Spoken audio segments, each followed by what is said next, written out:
ثانية واحدة، هو احنا بنعيط ليه؟ الموضوع بدأ لما قررت ان انا اخوض تجربة اسيوية كاملة، وعشان اعمل حاجة زي دي كان لازم ان انا انزل القاهرة، ومش لأي حد، لفؤاد وشيرو، اكتر اتنين بيعشقوا الانمي في حياتهم. في الاول فؤاد اقترح علينا ان احنا نخش فيلم ديمون، ودي كانت اول مرة ليا ان انا اتفرج على فيلم انمي وفي السينما. شيرو قالت لي خلي بالك يا روان الفيلم ده نكد وهنعيط. انا ما صدقتهاش.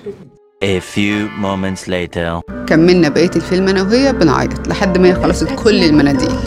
بعد ما خلصنا الفيلم مع جرعة الكآبة الرهيبة اللي احنا خدناها، قرروا ان هم يودوني مطعم صيني، وزي ما بنقول لان الاكل بيحب اللمة، فكان معانا جروب كامل من عشاق الانمي. الاكل اتاخر علينا شويه فابتدى عراك بالشوبستيكس في الدنيا.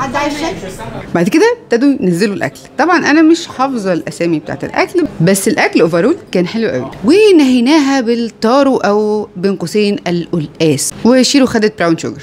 ملخصي في التجربه الاسيويه ان دي حاجة حلوة جدا وجميل قوي ان الثقافة دي بقت موجودة عندنا في مصر وفي ناس بيحبوها. لو انتوا عندكم اي تجربة تانية عايزين ان انا اخدها قولولي في الكومنتات.